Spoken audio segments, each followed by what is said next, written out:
सभी साथियों को मेरा नमस्कार। साथीगण,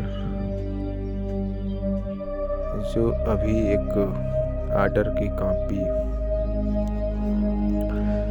लगातार ग्रुपों में बताया गया है कि सुप्रीम कोर्ट में इसमें जो है 11-12 का जिक्र इसलिए है 11 वाला क्योंकि इसमें 33-35 पर कट ऑफ लगाकर मेडिकल कराया गया था। अन्य भर्तियों में ऐसा नहीं हुआ। जो 35 और 33 नंबर वालों का जिसका पूरा जिक्र जो ऑर्डर आया है दिल्ली हाई सुप्रीम कोर्ट का, तो वो ऑर्डर ये नहीं पता लग रहा है कि किस डेट में हुआ है, कब हुआ है। कोई गुवाहाटी कोर्ट के आदेश के बावजूद कोई कुछ, लेकिन इसमें दोनों भर्तियों का जिक्र है 11 और 12 का। आप देख लें, उसमें बहुत कुछ छुपा हुआ है। दूसरी बात, सरकार की तरफ से अभी एक न्यूज़ निकल के आ रही है। अब ये कितनी सत्य इसका हमें संपूर्ण जानकारी तो नहीं है, फिर भी बताना चाहूँगा। 10-11 तारीख में रोजगार मेले का आयोजन होने को है। अभी ये जो खबर हमको मिली है, इस खबर की ना तो किसी पेपर में जिक्र है, ना किसी न्यूज़ टेलीविज़न पर दिखाया गया, लेकिन जो भी न्यूज़ आ रही है उसके माध्यम से मैं बता रहा हूँ कि 11-12 तारीख में रोजगार मेला है, वो लगने जा रहा है। और थोड़ी बहुत जानकारी ये भी है कि उसी मेले में या उसके तुरंत बाद हम लोगों का भी जिक्र होगा। और मैं इतना तो नहीं कह सकता हूँ कि कहाँ तक ये बात बिल्कुल सत्य होगी, मैं इसकी जानकारी नहीं बता सकता हूँ। लेकिन 16 फरवरी से पहले, क्योंकि 16 फरवरी से आचार संहिता लग जाएगी, तो जो भी होगा, अगर हमारा कुछ भी बकाया है तो वो हमें सूद समेत फरवरी 15 तक हमको जो है डिक्लेयर कर दिया जाएगा।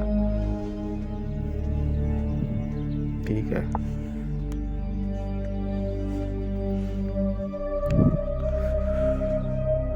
और जो भी साथीगण अपना काम कर रहे हैं तो भैया वो काम करें। ठीक है,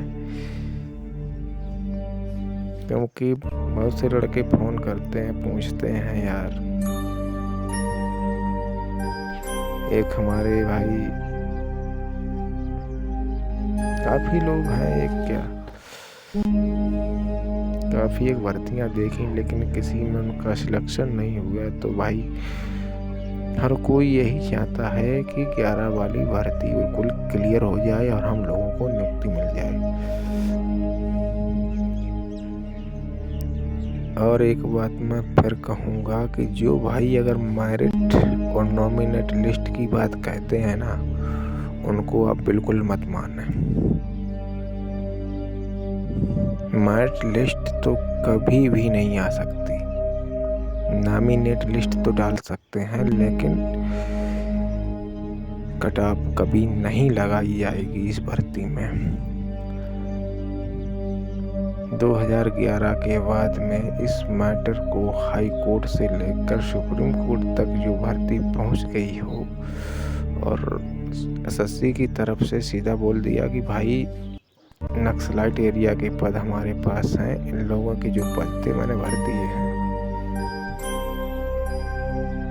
तो कुछ भाइयों से मैं ये भी कहूँगा कि मध्य प्रदेश की 43 और 36 सामान्य और बैकवर्ड, मैं सामान्य और बैकवर्ड की बात करता हूँ। जब यार मध्य प्रदेश की 44 से 43-44 के बीच में थी और उधर 35-36 के बीच में थी बैकवर्ड, तो हमारा राज्य तो बिल्कुल लगा हुआ है। तो आप बता रहे हैं कि कटा पाएगी, तो फिर कैसे मैच होगा? लड़के तो हर स्टेट में हैं और हर स्टेट का जिक्र है, तो नौकरी तो सबको मिलेगी। ठीक है,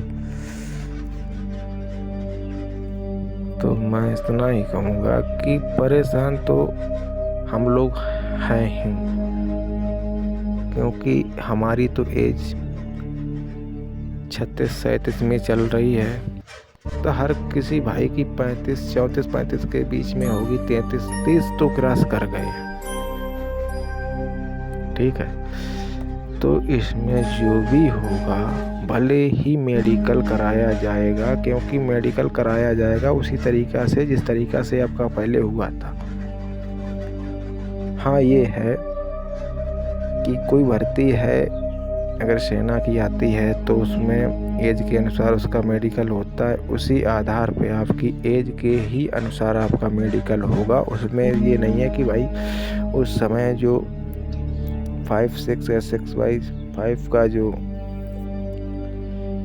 हमारे जो मेडिकल हुआ था, हमारे जो दृष्टि का हुआ था, तो उसमें ऐसा तब ये दिखता था, अब थोड़ा दिक्कत होगी, उसी आधार से मेडिकल होगा। लेकिन ब्लड और एक्सरा और जो इसके भाई के टूट फूट गया है, तो भैया उसका बहुत मुश्किल है इसमें होना। लेकिन मेडिकल के लिए जितने मेडिकल कराए गए थे वही मेडिकल सबके कराए जाएंगे। ये 99% चांस है इस भर्ती में। मेडिकल सबका होगा, कोई मेरिट नहीं लगेगी। अब मेडिकल किस तरीक़ा से कराया जाएगा, क्योंकि उनको वही लेने हैं जो इस भर्ती में उन्होंने जोड़कर 26,000 के समथम, जो इनकी कई बार मीटिंग हुई थी, उसमें 26,000 के समथम लड़कों को नियुक्त कराना था। 15-18 और 11-12 का। ठीक है, तो बहुत से साथीगण हमारी बात से सहमत नहीं होंगे, लेकिन कोई बात नहीं, आपको जो जानकारी है आप उसी पर कायम रहें, और मुझे जो जानकारी मिल रही है, मैं उस पर कायम हूँ। लेकिन कटऑफ का तो जिक्र कभी हुआ ही नहीं इस भर्ती में, जितनी बार मीटिंग हुई है। तुम यार कटऑफ की बात करते हो, तुम्हारे मेडिकल के ही चक्कर में ये पूरी भर्ती अभी तक रुकी है। 12 साल में पता नहीं आपके साथ क्या हुआ होगा। बहुत से भाई हैं जिनके साथ दुर्घटनाएं हो चुकी हैं, बहुत बड़ी एक्सीडेंट हुआ है, किसी के पैर टूटे हैं तो किसी का हाथ टूट गया है। तो भाई पहले तो मैं यही कहूँगा कि अपना काम करिए, इस भर्ती को पेंडिंग में अपने पास रखिए, क्योंकि ये भर्ती बहुत पुरानी हो चुकी है। इसमें हमारा जो भी है सरकार, या जो भी हमारा किस्मत कहिए, अगर हमारे किस्मत में लिखी होगी तो मिलेगी, क्योंकि भैया हम लोगों को अगर भाग्य में ठोकरें लिखी हैं तो ठोकरें ही मिलेंगी। लेकिन जो अपना काम कर रहे हैं राजाशाही से, वो अपना काम करें।